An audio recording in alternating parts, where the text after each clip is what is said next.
Hello, everyone, and welcome to a special edition of Horror Movie News. We are honored to have the trio of directors known as Roadkill Superstar, RKSS, the directors of Turbo Kid, which is, oh my god, it's a fantastic film if you haven't seen it already, and also Summer of '84, which is premiering this Friday. So let's get into it. Let's not waste time. Let's go! Welcome to Popcorn Talk, featuring movie discussion, news, and interviews. Popcorn Talk. We talk movies. Oh, what's that song? It's not our regular song. Oh, Yeah. oh, there's lights. Yeah. I know what that is. The year is 1984. Hello, everybody, and welcome to Horror Movie News. Yeah. We are coming to you from the past because this is a pre-tape. What's going on? Yeah. I appreciate you, man, because I don't gotta get. I can chill a little bit, man. The pre-tape, a little more loose. You know what I'm saying? Oh yeah, I'm all about that loosey goosey, baby. You know what I'm saying? Whew. Let's get into it. My name is Anthony Becerra, and with me I have a special guest host. I appreciate you, Tony. Evan T. Mack, man. I'm an honor to be here, man. When you told me he was coming on the show, I'm thrilled. I said, "What's going on right now?" I appreciate you. You know when I knew you were the right guy for this job? I asked you, like, I want you to join me on this interview, and I need you to watch two films. And I told you one was Turbo Kid, and you're like, I already got it. I own it on Blu-ray. And I was like, my man, my man. But without further ado, let's introduce our very, very special guest. So with us, we have RKSS. We have Francois. That's me. Hey. And where can they follow you on Twitter and Instagram? Oh my god, that's a... Wait, I think I have That's it what here you gotta for do you. nowadays. You gotta I'm plug on- yourself. I think it's frank.rkss on Instagram, and you can try to find me, François Simard, that's my French name, obviously, on Facebook. But I don't do Twitter, I'm so bad at it. Oh, same here. Right on. And next to him, we have Anouk Whissell. Hello. And next to her, we have Yoann-Karl Whissell. Yes. Oh my God. Thank you so much for joining us. What an honor it is to just be sitting here and talking with you. Absolutely. Three brilliant minds. Hey, thank you for having us. Oh my God. Really appreciate it. So let's do a little bit of crypt keeping. Gotta clean this crypt, you know what I'm saying? So pretty much is where you can find us. So you can find us at youtube.com/Popcorn Talk Network, as well as on our social media page on Twitter at Horror News PTN. Tweet at us whatever you like, go right ahead. And also on our website, popcorntalknetwork.com. And lastly, on Apple Podcasts, wherever they can be found, or wherever you get your podcasts. You know, if they have a rating system, go ahead and just give us a 5-star ratings or whatever the highest is over there. And yeah, like 5 stars. Apparently, the other stars don't work. Yeah, 5, man. yeah. You'll get a visit from Zeus. 5 only, brother. Yeah, so 5 stars. Any feedback will do. That'd be great. And enough about that. Let's get right into it. I want to start off with a quick, brief overview of who you are. So you are based out of Montreal, right? Yes. And you are co-founders and writer-directors of the triforce RKSS, which stands for Roadkill Superstar. And I just need to ask, how did this come together? How did this trio, how does it come together, and how does it work too? Well, I met Anouk at her birth because she's my sister, Amazing. Fascinating. and I kind of liked her.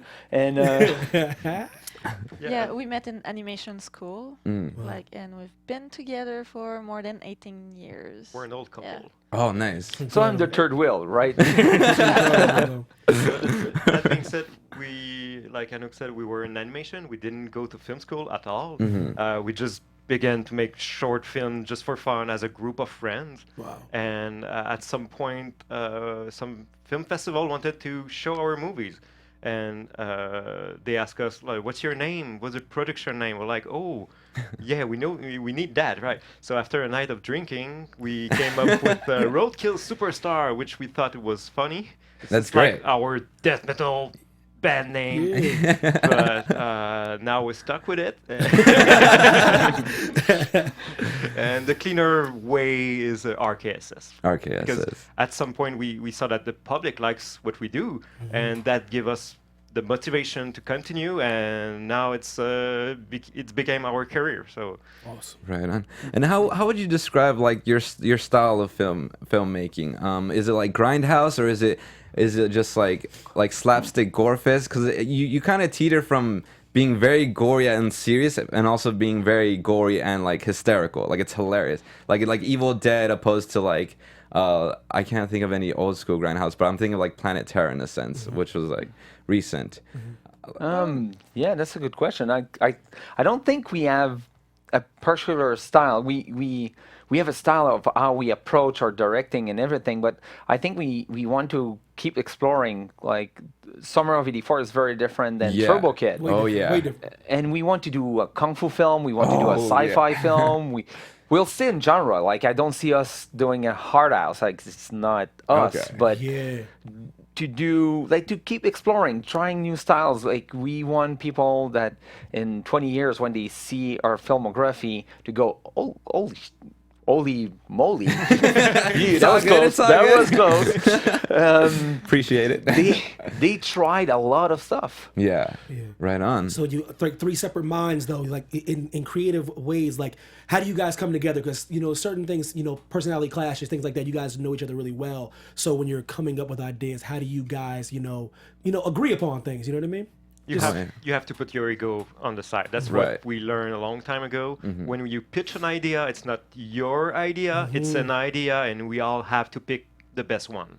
And everything needs to be for the good of the film. Whatever you take as a decision, whatever the idea is, everything you do is for the good of the film. You want to make the best film possible. Absolutely. So ego is your worst enemy in that situation. Yeah, and we don't go into voting as well. So when we have an idea that goes into a script or that go into our vision, it's because we fully agreed, the three of us. Okay. Yeah, and we Yeah. spend a lot of Awesome. time arguing, and on set we know that this is the best plan, and it's easier for us to explain and fight for our vision with the producers and distributors, and like we already did Right. the whole process together. So now we're fully prepared, Wow. and being three help for sure. Okay. Also, we understand that making a film is a collaborative. Like we're three of us together, so we understand making a film is a collaborative effort. Right. So if somebody has a good idea, that it's not coming from us, but anyone on set, the producer or anyone has a good idea, then we Would ego be stupid would to not. not Listen, use it. yeah. Like you have to do everything that's good for the film at Right. all time. Not everyone operates like that though. That's why it's very powerful to see you guys work together, because that's how a lot of things end up on the cutting room floor though. Because people like if it's my idea, or we're not gonna do anything, or whether it's director, producer, writer, or whatever. You know what I mean? It's like, so the fact that you guys agree upon an idea and then run with it, or are accepting of other people's ideas, is, I think, that makes your movies that much more original. Yeah, and it's much more fun for the team, for the crew. They feel part of the process, and I'm sure that if people have fun, if people love what they do, it will show a lot more on screen. Yeah. I can only imagine how much fun like they have, because I saw some behind the scenes and it looks like a damn party. Like it looks dope. I gotta say. I want to get into like your short films here for a bit. So you have about 20 short films up on Vimeo, and you all can find that if you just Google RKSS.TV. Just look for the Vimeo link. I believe there's some on Facebook as well. Yeah. Some of the ones that I saw was Redhead, Red Dead, Demonitron, the Sixth Dimension, and then we have Bagman Profession Murder, I believe, and then the last one is, not the last one, but one of the most, in a sense, I guess iconic was T for Turbo, which won you the ABCs of Death competition. Incredible. So you were white or? Actually, we didn't want. Oh, No. okay. Yeah, we had the most vote from the public, but we Ooh. didn't end up on the anthology. Like if you rent ABCs of Death, You're not on it. No, I wonder the because jury did not choose that, but we were so sad. I know we'll talk about Tears for Turbo Kid, but we ended up winning more because the producer of ABCs of Death from New Zealand contacted us, and he said to us, "Oh man, you were so close. Do you want to make the feature?" And like, Yes. yes, yes, please. But we said no, and no. And we don't have Turbo Kid. No, but okay, so I didn't know that because I do remember seeing that the ABCs of Death, and I was just like, I don't remember T being for terrible. Somebody was just like, they won. Yeah. But it's funny. I did watch that short film, and you could see like that kind of that set piece was incorporated into the final and the feature of the film, which is the most ridiculous kind of things I've ever It's seen. awesome, brother. Like the whole bodies on top of bodies is fantastic. I couldn't stop laughing. Oh, Thank you. yeah. So let's get into Turbo Kid now. So I believe it was released in 2015, right? Sounds about right. Yep. And this is crazy because like the genres it spans is action, horror, comedy, romance, drama, sci-fi. It's like everything. My God, You got a bit of everything in there. and beautifully made too. I gotta say, Jesus Christ. It's gorgeous. Yeah, just looking at it is like eye candy. So this premiered in Sundance, right? Yes. Right on. How was that? Yeah, the reason why it's such a big mixture of genre is that because you can have all the craziest set piece of blood and gore and everything, but if you don't care about those characters, if you don't connect to those characters, Without question. like after a certain moment, it's just noise. Like it's Without just question. yeah, it's just a series of gags one after the other. Like- So we tried to craft a love story in between that kid and Apple, and hopefully. And what we've seen from fans so far, everybody like jumped in their adventure, and thank God. Yeah. Yeah, because the Tease for Turbo is just a fight scene. So we had the concept like Mad Max, but with BMX, and Yeah. it's cool and it fits the budget. But yeah, the main challenge was to, like Yoann said, craft a love story, and I think we did a good job because people really care for those characters. We saw like I don't know how many tattoos the fans Ooh. got the fan art and the cosplay was amazing. That's why we really feel the pressure if ever there's a sequel. So Yes, and we'll touch on that a little bit later. But yeah, I gotta say, the film has so much heart to it, Turbo Kid in specific, because it's just like although it's such a messed up world, like the humanity is grounded within the kid, and also the sincerity and the how would you say the innocence within him, you know? Yeah. Because he hasn't really been a part of like that. He's been on his own. He's not a part of like that collective of where like you see him go take the rat in like the earlier scenes, in that space where everyone kind of like conglomerates there. Yeah. And it's just fantastic. And also I want to know, Apple, is that a play off like Apple, like, or is that just No, it wasn't intentional. Oh, So okay, and yeah. we, like it's really strange because I think we realized this at table read or something like that, like very very late in the process. So we had already like 11 version of the script or something, and we just at one point we said, oh shit, we called her Apple. Are we gonna be in trouble? Can we get sued or anything? And Oh we, yeah. so there was talk, and we tried like changing her name, but then everybody was attached to just Apple, Apple. because it was just like It works. works. yeah, it it just just- works. exactly. So When I heard it, I was like, okay, yeah. It's like, all right, but I'm we, down. we really wanted a fruit name because I don't know if you know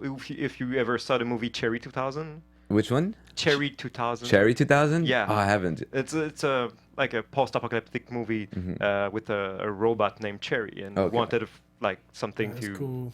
pay homage to that, but That's we didn't like.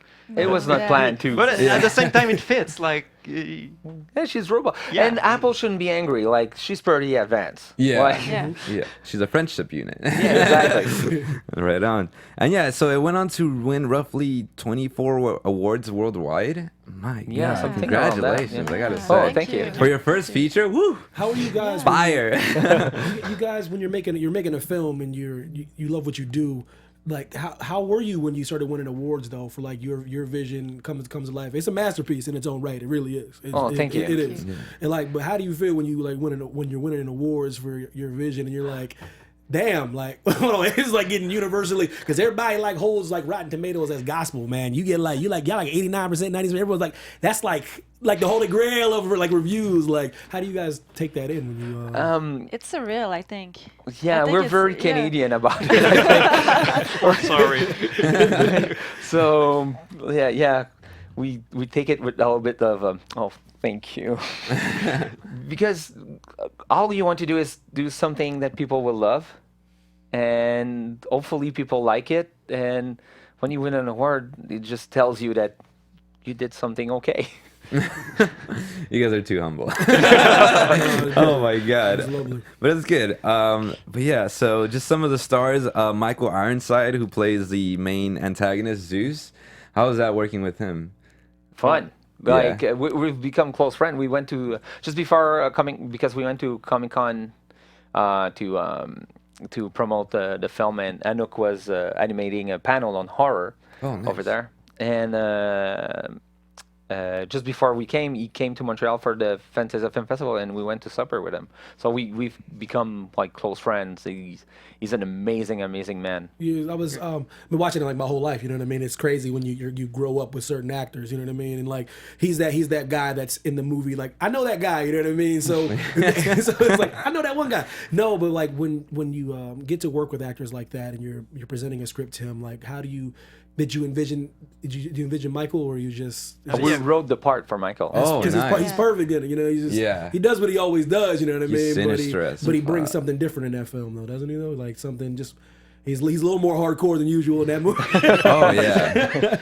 But we wanted him from the beginning, but we thought it would be impossible. Wow. But I don't know how it happened. The planet aligns, and we were at TIFF in Toronto, and out of nowhere, we were at in a cocktail, and he just walked in, and we were like, "It's Michael fucking Ironside!" And we told our producer, "You need to talk to him. Like it would be Butter him up, butter him up. He's Yeah. Zeus." That's And incredible. what our producer did, she took our hands and just bring us to him. like kids. And basically just said, "I'm a producer. I'm producing their movie. They're gonna pitch it to you." And Ooh. she walked away, and then We Yoann pitched the movie. Oh really? Do you Because at remember the what you time, said? I think it's one of my best pitch I ever done. Hey. Like So good. adrenaline was on. I give the pitch, and he seems interested. But we finished and said, "You know, I don't do that shit anymore." Like what? I'm a born again Christian. I don't do violence anymore. Like oh. Okay. He said, "I'm effing with you," and then he took us in his my arms. God. And he said, "I absolutely love the pitch. Send me the script. If the script is as good as the pitch, I'm in." So good. And he was in. So good. He man. was in. It happens like that. You didn't have to do any like revisions or anything. You're just like, no, there it is. No, Yeah. Oh, yeah. nice. I love it. Okay, wow, that's a great story. I was just like a born again Christian. I was like, ooh, left turn. And then also for your two main leads, or lead and then like supporting lead, you have Monroe Chambers, which plays the kid, and then Lawrence LeBeau, who plays Apple. LeBeouf, okay, who plays Apple. And She's, by the way, a huge star in our province. Like Really? she's a really big actress. Like because Quebec has its own star system. Like Right. we really have like, you know, our little. We create a lot of TV and movies just for our province. Wow. And she's a huge star. Yeah, so we're she- very lucky. She usually does drama. So for when we approached her with the script, she was excited. Like she's a huge fan of a fantastic movie or you know genre. So she was like super excited. She jumped in, and yeah, we're very lucky as well for her. yeah, she played the, perfect. she yeah, I was about to say she played it marvelously. Like I fell in love with her. I was like, I don't care what you are. I was like, and that was also cool. Like a cool theme of the like, was that something that you started the script thinking about that? Well, not only like I get it's a love story, right? But it's also it's a love between a boy and a robot, and that kind of to me speaks that like. In a sense that in this post-apocalyptic wasteland, I guess it just doesn't matter where you find love, and like I guess love can transcend even a being and a robotic being. Was that always in mind when you wrote the script and made this movie? Totally. Not only that, Apple, the robot, really wants to become human. Like she wants to be seen as a human. There's a Where scene. she eats and everything. Exactly. There's a scene where they're both walking, and she explains to him that she's broken, and once she doesn't have any more hearts, she's going to stop functioning. And for the kid to understand it, rephrase it like stop functioning. You mean you're going to die? Yeah. And she says, and it could have been a sad moment for her, but the fact that the kids are like a living thing, Absolutely. she's like, yes, I'm going to die. Like, yes, like that's something humans do. Yeah. Like, you accept me completely for what I am. So that was. There's a lot of moments like this that we wanted to add in the movie. And also the way that she sacrifices herself, like the fact that she's able to care for the kid, or like, you know, in a sense, like robots, you don't see them as just following orders in a sense, just doing their own thing. But like she's able to be like, no, I need to protect him, and that's why she takes like the cover on him and whatever. So even if she's a robot, she still has a soul. Yeah. So I think that's why the relationship works. And it's so ironic too, because like you see all like the killers out there who are just like the actual humans feel like they're soulless, feel like they've like just along with like the modern world, like their souls have gone with the modern world, and like now they've been replaced with just like animalistic nature and like a being of just survive and kill. Even he was like that to a certain point as far as survival. You know what I mean? He was he was trying to survive out there too, and then he all of a sudden he has a reason. You know what I mean? To like, wait a minute, there's more to life than just. Like, wait a minute, here's Apple, you know what I mean? Now I have to protect her, and now we can do this together, you know what I mean? That loneliness is a big deal in that film as well, you know what I mean? Yeah. You know? Oh, thank you. You really love the film. See? Yeah. I don't use masterpiece lightly, I'm telling you. No, it's freaking fantastic. I love this goddamn film. I say, when I sit my wife down to watch a movie, she's like, okay, he's serious about this movie. I sit her down, I'm like, all right, we gotta watch her. And she's like, okay, this is not, I can't be on the phone with this one. So she sits down. So like, she like sits down, like in her seat, and then she's like, watches it, and I go, babe, and she's like, I love this movie. So she's sitting there looking in my eyes, man, you better sit down. Not have your cell phone during Turbo You Kid. listen. Yeah, dude. And then also, like, before we get into summer, I want to talk about. I think the violence plays a big role in Turbo Kid, the way it's portrayed and everything. And I was watching one of the videos that was sent to me, and I believe it was you, Yoann, who says.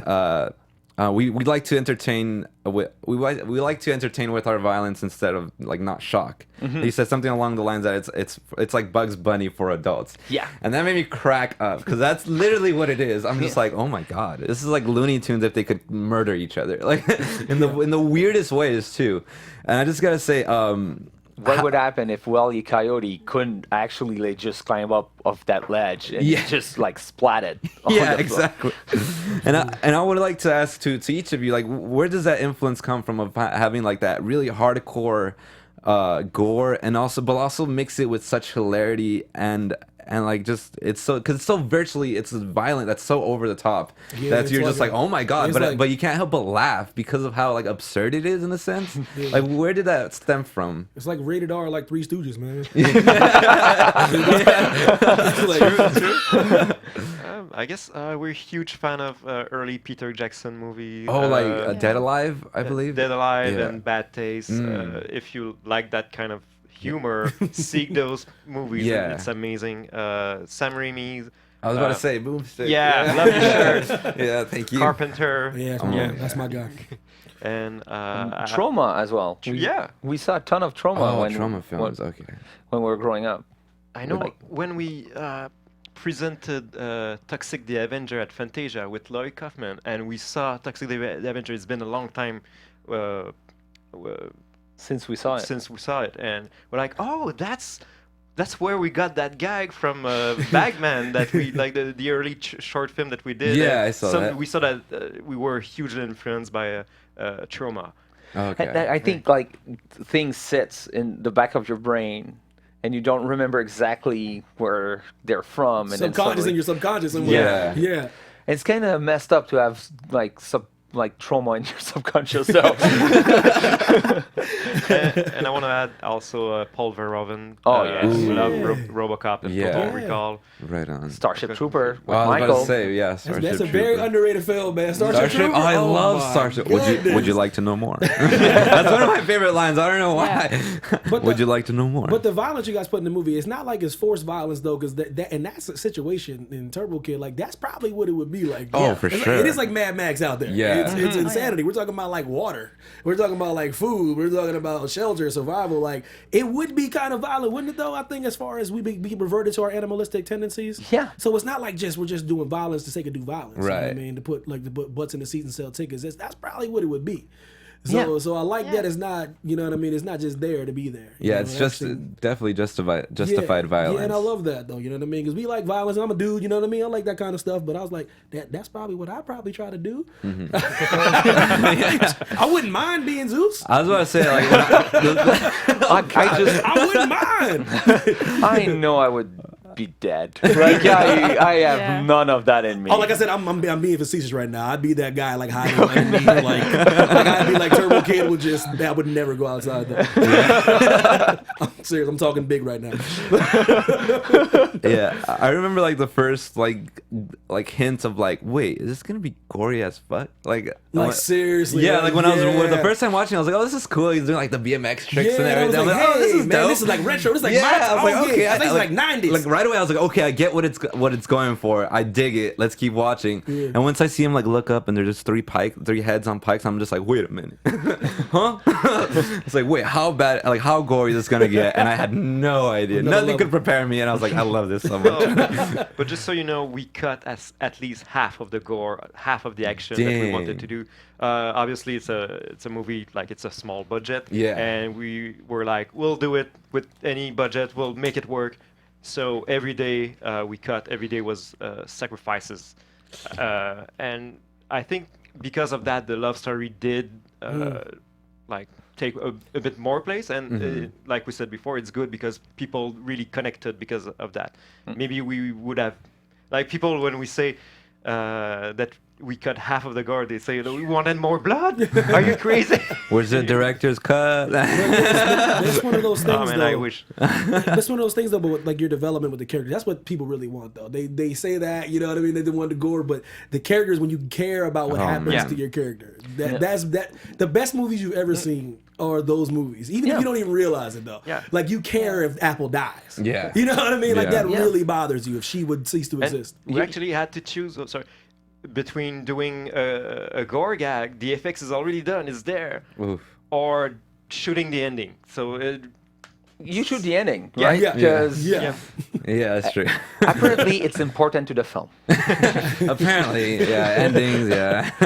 But you watch other films like The Thing from John Oh Carpenter. my god, it's my favorite movie That's of his all favorite time. movie That's of my all time. favorite like That's his horror number one movie. favorite movie of all I time. see it like 5 times every We're year. brothers. And you have all those like crazy, amazing special effects and everything, but the characters are so well written. Absolutely. That's why you go along for the ride. Yeah. That's 100%. why the ending of The Thing is absolutely perfect because you know those people, you know the characters. It's such a brilliant film. I know. And also messes with you too in the sense yeah. where like you think you know him, but then like psych, he's an alien. And you're like, what?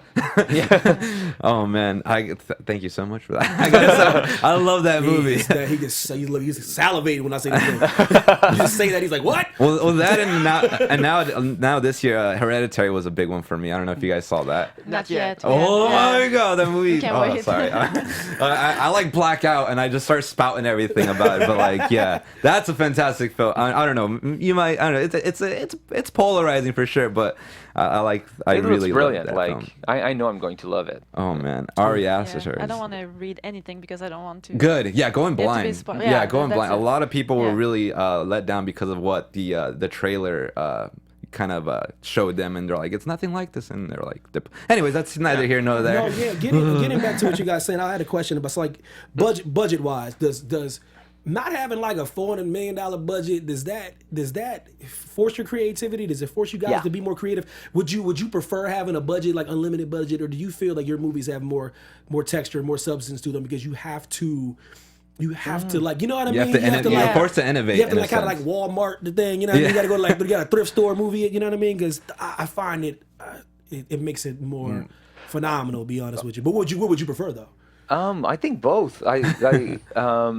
We still want always a little bit more than what we had on Turbo Kid because that was very limiting. But I think it made us better directors because we're smarter and think faster to find solution. Because Yeah, and not only find solution, but find creative solution that serves also like the story and the vision. So it's Right. always, you have to keep in mind this at the same time. You cannot just like fix Okay. it with duct tape if it's, sometimes we do, but But it still works. So, yeah, you have to put the duct tape at the right place and at the right angle, and Yeah. you know, just so that it fits the vision. Yeah. Okay. What, But we wouldn't mind having 40 million to do No, a movie. seriously, what would that? So what would that do? What would you get? What does a budget do for you guys? Let's say you had a Time. budget. It's all about time. Yeah, Time. time. Okay. Time. Because Like- so far we did 2 feature with a small budget, and would love to have the time to just comment on dit s'appliquer. That was French, by the way. to just like to push it further. yeah, like because sometimes we have time to do like just 2 takes, and we need to move on and everything, but just to not rush everything. And we Okay. don't want a huge budget, but just a budget that fits Fits the project. Absolutely. Yeah. Yeah. Okay. And but I understand that if you get an unlimited budget, it becomes like dangerous to just lose kind of sight of what Yeah. you're going, and just like you can go crazy and do Yeah. but it's I think because we lived through it, we would be able to like stay focused and just do it. And yeah, exactly. Stay focused. Like have a plan. Like whatever the budget you have, prepare. Like in prep, prepare a full-on plan, and then find solution when the plan falls apart. But Absolutely. be ready. Like work really, really hard to be ready. Right on. Wow. And before we move on to Summer of '84, I just want to ask this quick question to all of you. So it's still on Turbo Kid. It's just what was your favorite kill scene or favorite kill that actually Those are the let's couple say that actually doozies. made it into the film? There's a couple doozies in There, there. dude. Favorite. I think my favorite it's the disbarment with the Ooh, bicycle. Yeah, Because that one's good. when we showed it That was in Turbo Kid played in Korea, and we were there with the audience, and you see the intensity of a scene, how hard they have fans in their end watching the movie, how hard they're going like this, and like as soon as the guts started it was being bad. pulled out, Yeah. you could see it, like you couldn't see the fan, like. Ooh, So awesome. stressed them out. Yeah. So that was fun as a director to see the a reaction. different public that you usually see like react to a scene. Yeah. I think mine would be the P. Oh The P yeah. one, just because my God. yeah, just because I remember on set Yeah. on set when it happened, and just like it was perfect. Like he fell down, and the P just hit like the sun hit the P like just on the right moment. I remember and it was just, that. It was like he was beautiful. It was like the pee and the blood both shot up like a Perfection. fountain. Yeah. Oh, I remember that. It was so good. I remember to- like jumping up and down, going, Yeah, "Oh, oh the my bee God. hit the sun! The bee hit the It sun!" was beautiful. Beautiful. Try to explain that to your parents. I'll go with the umbrella kill. Oh yes, Awesome. yeah. Awesome. That was pretty great. It's one that we did in Bagman. In Bagman. I was about so to say, yeah. for That us, it was like It was so cool. That was- I was taking the umbrella and Batman. Oh yeah, It that's was right. a You're like different the place. gangster Yeah. pimp. It's so good. Right, Anouk, you're in that as well. You're like Yeah, yeah. the main protagonist in that. That was a fun one too. Check out Bagman if you guys haven't seen it. It's about Please. 19 minutes long. Trust me, it's great. we like when we released that like many moons ago, like it was before YouTube was a thing. Like it was Google Video. Yes. And we had 1 million. Like we were viral before. Like viral was a word. Like we had 1 million view. Nice. And we have no proof of that because Google Video disappeared. And because it's not us who put it online, it just appeared there. Oh really? Yeah. So Wow. it was, Dang. And That's that nice. that movie is made like with it's so DIY. Like we did everything on. We did the FX. We act in it. So sometimes we were in front of the camera, and the cameraman was the tripod. So it's fun to see that this movie Man. that we did in 2004 it's still enjoyable. Right. We were so young. And so thin. Still so innocent. We all were. All I'm right. telling you. I think it's time. Let's get into summer of '84. So, you guys are the directors, of course. And I'm just going to read the synopsis real quick. So, it's summer of '84. The perfect time to be 15 years old and carefree. But when neighborhood conspiracy theorist Davy Armstrong begins to suspect his police officer neighbor might be the serial killer all over the local news, he and his 3 best friends begin an investigation that soon turns out deadly. My God. Just quick, some of the stars. Graham Verschier, who plays Davy Armstrong. He's our main protagonist. He's kind of obsessed with conspiracy theories. I also had like a Rear Window kind of vibe going on with that and everything. He's I a thought talent. He's a talent. Oh, he was fantastic. And then we have Judah Lewis, who plays Tommy Eats Eaton, who he's kind of like the punk rock looking guy. He had like family issues that were like hinted at. And then we have Caleb Emery, who plays Dale Woody Woodsworth, and he is the there's a scene in the movie that goes when he's driving the car and he's freaking out and he's like, "It's fine, you look 30." And how old is that actor? Like, He's the only one that is like all of them are actually 15. Right. They're the right age. He's the only one. He was 21, I think. At the time. 21. Oh, But he has like- a baby face. But we but growing up in the 80s, I'm sure it's still the same. But we all had that friend in our neighborhood. No, that- we did. Yeah, he was 'Cause like. I'm an '80s kid. Like we did. We had that one kid that I don't know why he had like a beard. Yeah. I don't know why. The but one he, that could buy beer. Yeah, and it's weird. Like, he knew something, but I don't know what it was, man. We all had that guy though. It's so weird. like in my neighborhood, he was called Big Matthew because he was like 2 heads bigger than Yeah, us. mine like, was John. His name was John Henderson. It's weird. That's why that kid was my favorite character. His name was John Henderson. He like had beef jerky all the time. Like, it's weird. It was in Alabama. It's weird, man. Man, hope he's doing all right. It's so weird, man. Always could get us beer. I'm like, dude, I don't know how we're in the same grade. That's funny. That's so cool. you look older than my dad. It's true. How do you have a full beard? Let's see. Moving on, we also had Corey Gruter Andrew, who plays Curtis Faraday. He's kind of like the nerdiest looking kid. He's the one who actually studies in the library and everything. And he's then a really cool kid in real life. Like Yeah. he's not nerdy at he's all. like super fly. He's like, Yeah. That's cool. Yeah, I would love to see some behind the scenes with him. And then we have Tiara Skovbai, I believe. Yeah, It was you got it. You got Nikki, who plays Nikki Kazuba, and she's kind of like the girl next door for Davy, like the love interest. Also, she used to babysit Davy, so you see like that relationship grow This is up his first crush for sure. for sure. And also, we all had that girl in our neighborhood that all the boys, like she was older, Yeah, but all the boys loved her. yeah. True. Stéphanie Lachance? I don't yeah, like I think it was like Patty back when I was growing up. I'm Patty. obsessed with her. Oh my god, man. Jeez, man. It's a problem, man. And then we had Rich Summer, who plays Wayne Mackey, who is the suspected Cape May Slayer. And real quick, the film is Gunpowder and Sky will release the thriller of summer at '84 in theaters on August 10th, 2018, and available also on VOD and digital HD on August 24th, 2018. Yes. Catch that. And now let's get Go into to some- the theater. It's made Oh, to for be sure. be seen on the big screen, and movies are made to be seen on the big screen. And like understand that it's an indie film, and you are able to vote with your dollar. If you want to see more indie films, we want to see more original stories.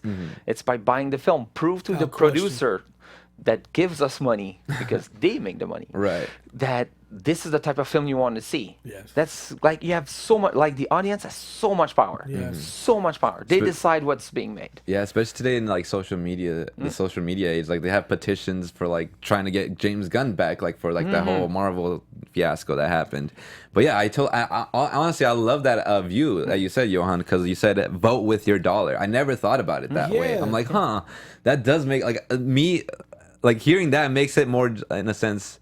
Makes me want to be like, yeah, take my money. I'll buy 2 seats just so I can like have it to myself. Like, that's true. Because that's what I say to the people that I know that like pirate films, though. You know what I mean? Oh, yeah. But at the same time, still complain about movie prices, and they still complain about the movies that they see. And I'm like, but you get free movies though. Like you're like you don't pay for the movie though. Like you are the problem. Like you gotta go watch the movie and pay for it. You know what I mean? It's literally that. Like producers, what they look at is like, because they're not necessarily artists. Like they hire artists like us to make films, but they look at it and they go, okay, what's popular? What's making money? Not even what's popular. What's making money?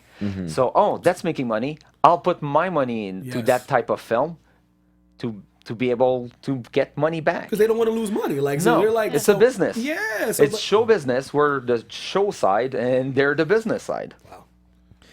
And I would like to ask, so it feels, I read that this project felt like it was totally meant for you when it arrived to totally. you. And I would like to ask if you could expand like what this project meant for you, and kind of what you want audiences to take away from it as well.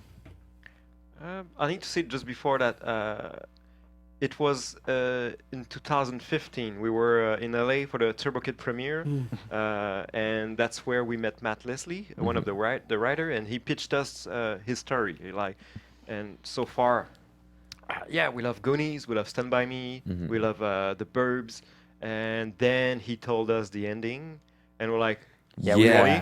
You want to go there? Yeah. All right, send us a script, and that like we're in, and there was nothing like it at that time in the market, and I'm sure now that the success of it and Stranger Things did help us to get the green light. So we were kind of, oh no, they did it first. But I was about to say. Yeah, But it's so Yeah, different. it's super different. I was about to say the effectiveness of keeping it at the a certain thing at the end of the film is really where it's like the gut punch, because it's in a sense like it's after it follows the story after the happy ending in a sense, you know, where like back then they would cut it off at a certain point, like this is it, but you guys keep it going. And that's when I was just like, that's when I like the real sinister tone like kind of crept over me. Like personally, I'm just like, oh no.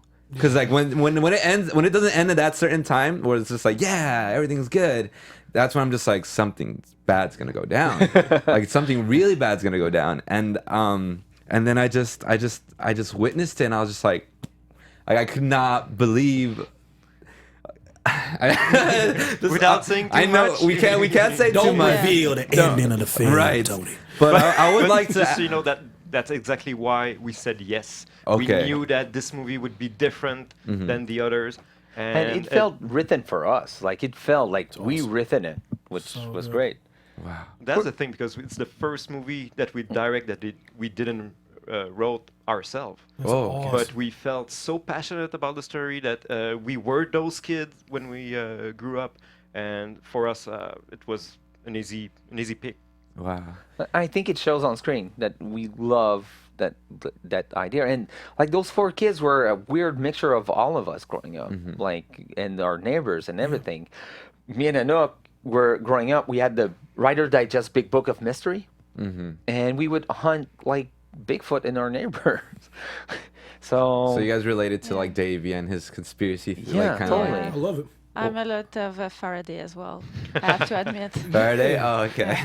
Like Friday. 80s kids, man. Like we like played hide and seek and stuff like that. Yeah. Like I don't even know if kids play hide and seek anymore. You know what I'm Right. saying? Like Yeah. so, it's really good to just see like True. I'm serious. Like it's true, like yeah. kids don't even go outside and like play tag anymore. So like when I see a movie like this, where I'm like, man, that's what we did though. You know, we're not that far removed from that, but I'm like, man, that's like just going outside and just looking for Bigfoot and just I don't know, making up stuff and just being crazy Right. and like making stories up about the neighbors and like that was us. That was me and my sister. and You know what I we mean? took playing hide and seek to another level. We took it seriously. Yeah. We would all dress in black and like trying to like hide our hands and everything. And Favorite game. Yeah, it definitely shows in the film how like they what do they call it, manhunts, I believe. Yeah, so like there's, and I think also there was like that sort of motif of like, well, I don't know, I might be digging a little too much, but like I see the certain motif of like the father gives the comment like, oh, this Cold War is never gonna end, it's all messed up for like, it's gonna be messed up for you, Davey, growing up. And then also it's like also the manhunt of like trying to find, in a sense, like this danger that's upon us because of the Cold War, that's like in the backdrop of it. And there's like a weird like paranoia where like, who can you actually trust now in your neighborhoods? Like who can you actually, absolutely. you know, like even the like, and then the fact that the main suspect is an officer is like speaking like loudly about like even can you trust the people who are there to protect you, absolutely. especially in this day and age, how like we see cops gunning down like civilians out in the street. Like it's remarkable how you guys are able to fit so many subtleties. Like you don't have to like hit us over the head like, hey, look at this, but it's just like, hey, here's that comment and take it as you will, in a sense. Yep. And that's we believe that's the right way to do it. Like we did it as well with TurboKit. We have multiple comments in TurboKit, but we make it subtle, like subtle. Like you have to find it. Like if you hammer, like propaganda, like religious views, political views, people like they pick up on that, man, and they're like, okay, hold on now. Like don't teach me anything. Right, Like, yeah. I'm here to watch a movie. I don't want to question like if I'm a Republican. Like you're right though. It's true though. Like that kind of yeah. You guys are good at what you do. Yeah, I think the best approach is like don't tell them what to think, but give them an idea. Just don't tell them what to think, but Not have them direct- think. not Like just directly. make them think. You Exactly, know, like yeah. make them like, oh wait, what are they Yeah, trying don't to directly like, tell them exactly. to be this certain thing. Because to me, that's directors that don't respect the audience. in a No, sense. yeah. That's director was just like, no, think this way. I'm like, no, this is an art form. You present this to me so I can think what I want of it. Exactly, and you want to spark the conversation they're going to have. Yeah. Whatever is going to go in their conversation, they might go with your own belief or something else, but they'll have that conversation. They'll talk about it, and that's important. As human, we need to talk about everything among ourselves. Absolutely. Yeah, so I just thought it was just phenomenal how I was able to catch up, like pick up on that. I was just like, this is great. And also I would like to ask you if let's see if there was any like because this movie is so different from Turbo Kid and different from like anything you guys have done. It's definitely the most tamest when it comes to the gore and violence. Yep. And I wanted to know if there was like some sort of like a very difficult aspect while filming this movie that you were able to learn from it. Like it was very difficult. Like, oh man, like can't believe like we had to go through that. But on the other side, because we went through this, we learned this kind of thing. Does that make sense?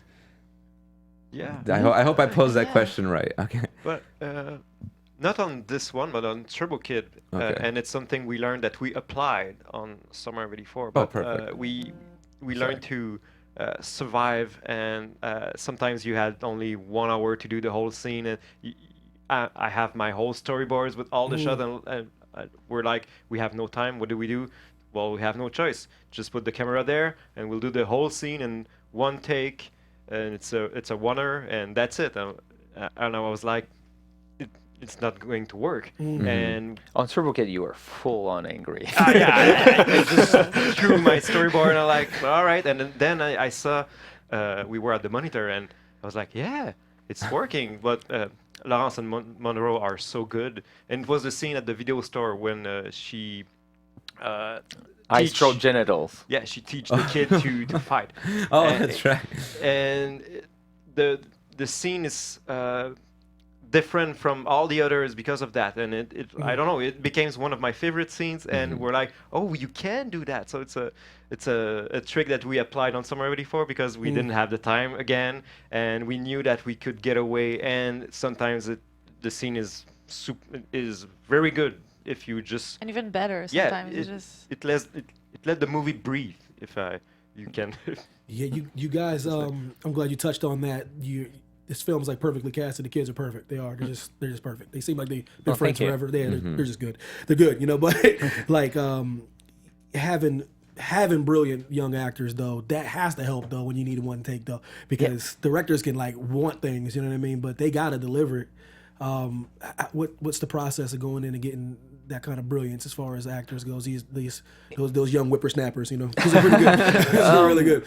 We didn't have rehearsal before going on production, so that's the great power of being three directors. Like, and in between takes or in between setup, then it was rehearsal time. Like we would prepare the scene, we will work on lines and everything. So when we would go back, everybody would be ready. And those kids were professional. Like they worked so hard, so hard, and it was so much fun.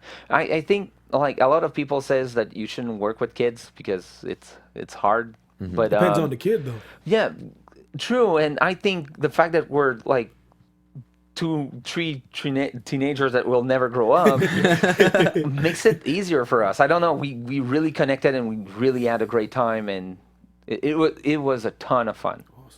It was a long casting process, though. It took 2 months just to be sure that we picked the right kid, and thank God we ended up with those 4 kids because awesome. they had the whole movie on their shoulders, and They carried it. They're unbelievable. And again, the schedule was crazy, so sometimes we only have the time to do 2 takes, and they would nail it the first time. So Oh, Yep. nice. And it was fun. We played games as well. Like at the beginning of the shoot, we had the treehouse, and we're doing a take, and Judah and Caleb comes to me and says, "Hey, we have an idea for the take, not for the movie, but we just wanted a take for ourselves, just to have fun." Said, "If you nail the next one, if you do it perfectly, I'm giving you a take. It's all for you. You do whatever you want." awesome. And they did. They nailed the take, and then cut. Let's roll. It's yours. You do whatever you That's want. so good. We didn't use it because it was really Yeah. silly. But,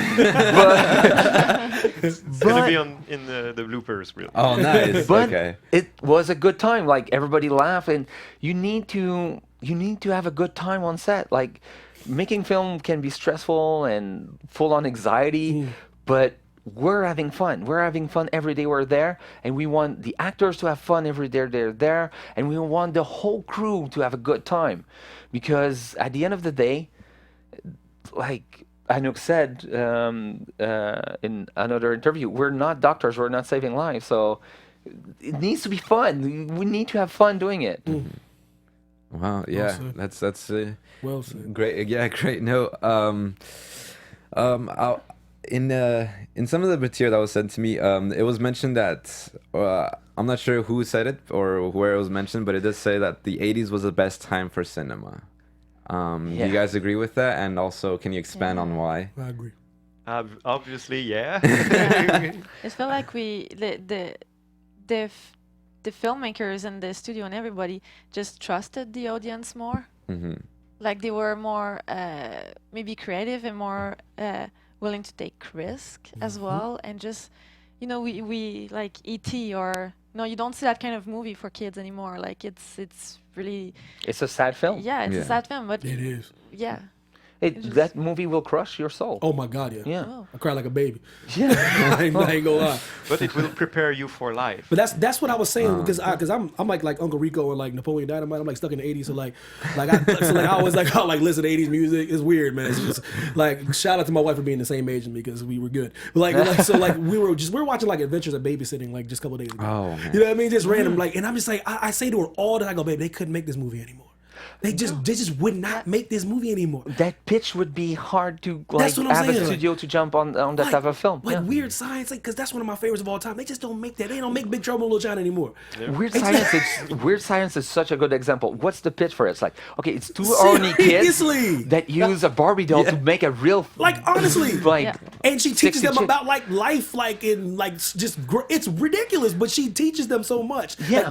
Like the line in the movie, he was like, I was trying to create the perfect girl, but all the time it was you, like kind of stuff like that. I'm like, they couldn't make this movie anymore. They wouldn't trust the audience to make this movie anymore. It's just a '80s like Adventures in Babysitting. Have you seen that movie? It's so ridiculous. I've only seen the ending. I It's mean, not so the ending. I've seen the crazy. opening sequence where she's singing, and I love it. I don't know why. It's I haven't because seen it yet, but I love that fucking Because scene. it's It's fun, so good. bro. It's just like I don't know, man. And then 80s he movies- kissed me. I was like, yes.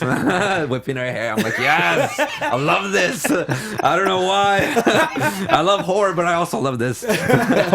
But yeah. Oh man. Okay. I just wanted to get that answer from you guys. Unfortunately, we do have to wrap up. So I that was too short. I know. Come on. I'm so sorry. Yeah, we have another show we have to get to and everything. So again, I would just like to say, Summer of '84 will be released on August 10th, 2018, and also available on VOD and digital HD on August 24th, 2018. But you heard it from the director himself. Go watch it in theaters August 10th, this Friday. It's coming out. Find it in your anywhere you can find it. Drive out miles if you have to, because it's worth it. I'm telling you right now. Support the film. Yes, support the Seriously. film. Thank you so much. And also, I just want to say, Turbo Kid 2? We're writing. Yes. Ooh. Yes. Okay. Well, after the promo and all the press, we're going back to our writing dungeon. And, Hey. There's a lot of pressure with sequels, though, right? Yes, yeah. a lot. Terrifying. Yeah. There's Yeah. so much love that the audience is giving us. Like the fans are just amazing. So we're putting a lot of pressure on. It needs to be good. Yeah. Yeah. As long as you guys have fun and just Yeah. love the process, you know, I think whatever you give us, we will love and adore. Absolutely. Thank you so much. No, from at least from one fan, no pressure, guys. Like, I doubt that helps, but like, you guys are talented, and anything you guys make, I look forward to everything. And my God, to prosperous careers. So Thank thank you again, Francois. Thank you. Francois Simard, Anouk Whissell, Thank you. and Yoann-Karl Whissell. Thank you so much Appreciate for y'all, joining man. us. And also thank you, audience members, for joining us on this special edition of Horror Movie News. Again, my name is Anthony Becerra. You can find me everywhere at Tony B Tony _Tony with the B letter B Tony _ and Evan Mac. Put yourself over. I let your boy Evan T. Mac, Instagram and Twitter. Man, y'all know, man. I got like 400 followers, man. Just give me like 401. Yes, 401. Thank you again so much for joining us. All right, that's gonna do it for our show. Peace out, everybody. From producers Maria Menounos, Kevin Undergaro, Phil Svitek, and the entire Popcorn Talk Network, we would like to thank you for tuning in. For questions or comments, be sure to visit popcorntalk.com. I'm Sir Richard Wentworth, and this has been a presentation of the Popcorn Talk Network.